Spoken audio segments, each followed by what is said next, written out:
Wow, hello everyone, আসসালামু আলাইকুম। সবাই কেমন আছেন? আশা করি সবাই ভালো আছেন। আমি আল্লাহর রহমতে অনেক ভালো আছি। আজকে শাড়ি পরেছি, কেমন লাগছে আমায়? অসাধারণ, তাই না? নারীতেই শাড়ি, নারীতে শাড়ির সৌন্দর্যটা আরো বেড়ে ওঠে, তাই না? আর আজকে হঠাৎ করে বাসায় শাড়ি পরে ফেলেছি, মানে পরে নিজে নিজে একা একাই মনে করেন একটু সাজগোজ করে হাঁটছি, আর খুব ভালো লাগছে, তাই না? আর আজকে বাসার ভিতরেই এই যে দেখেন, মানে খুব ভালো লাগছে, মানে খুব লাইটিং দিচ্ছে, তাই না? মানে আমাদের ঘরের যে একটা কালার, এই কালারে আর শরীরের কালারে একটা লাইটিং দেয়, খুব ভালো লাগে। আর এই যে দেখেন, আজকে যে একটা শাড়ি পরেছি, ওই শাড়িটা আমার খুব পছন্দের একটা শাড়ি। এটা হলুদের শাড়ি ছিল, এই হলুদের শাড়িটা পরেছি। ওটা আমার ননদের বিয়ের সময় শাড়িটা কিনেছিলাম, কিন্তু আমার খুব পছন্দের একটা শাড়ি, এই জন্য আজকে পরেছি। আর দেখতেও খুব ভালো লাগছে, তাই না? আর আমি কিন্তু ওই শাড়ি পরে আপনাদেরকে আরেকটা ভিডিও দিয়েছি, অনেক সুন্দর ভিডিও দিয়েছি, দেখছেন? খুব ভালো লাগছে। অনেক কাপড়ে আমাকে কমেন্টস করেছে শাড়িটা অনেক ভালো লাগে, তাই আজকে পরে ফেলেছি।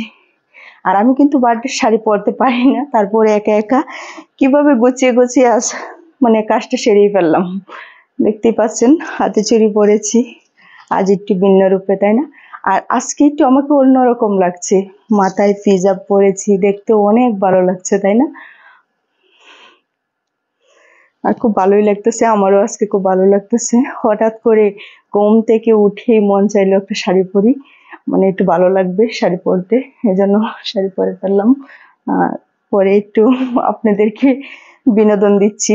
আর জানেন, আমি খুব সামাজিক ভিডিও করি, সামাজিক ভিডিওর মাধ্যমে মনে করেন বেশি একটা মানুষে কমেন্টস করতে চায় না, ভিডিও দেখতে চায় না, কিন্তু ইনশাল্লাহ আমি সবসময় চেষ্টা করে যাব সামাজিক ভিডিও করে যাওয়ার। যাই হোক, অবশ্যই একদিন আমি মানে ভাইরাল হব, অথচ উপরে উঠে যাব, কোনো সমস্যা নেই। আর আমি কিন্তু অনেক ছোট ছোট ইউজার, মানে ছোট ইউজার বলে কেউ অবহেলা করবেন না, সবাই সাপোর্ট করে যাবেন, ঠিক আছে? আর প্রচুর গরম, তাই না? গরমের মধ্যে আমি শাড়ি পরে ফেলেছি, খুব ভালো লাগতেছে না? আমি একা একা শাড়ি পরেছি, দেখেন খুব সুন্দর করে। আজকের ভিডিওটা আমি বাসায় একা একা করছি, খুব ভালো লাগছে, তাই না? আপনাদের ভাইয়া বাসায় নেই, একা একাই চেষ্টা করলাম ভিডিও করার। আর আপনাদেরকে দেখাচ্ছি কিভাবে শাড়িটা পরেছি, আমি তো পরতে পারি না, এই জন্য বললাম। আর আমার প্রিয় বোনদের, প্রিয় ভাইদের বললাম, আমার প্রিয় ভাইয়েরা, প্রিয় বোনেরা অনেক সুন্দর সুন্দর কমেন্টস করেন। আমি কিন্তু গ্রামে থাকি, গ্রামে কিন্তু নেটের কারণে আপনাদের প্রায় কমেন্টসের উত্তর দিতে পারি না, তাতে আমাকে ক্ষমা দৃষ্টিকে সবাই দেখবেন। আর বৃষ্টিও থাকে, বাহিরে বের হতে পারি না, কিন্তু আমি যতটুকু পারি, যতটুকু চেষ্টা করে যাচ্ছি আমার প্রিয় ভাইদের, প্রিয় বোনদের কমেন্টসের উত্তর দিতে।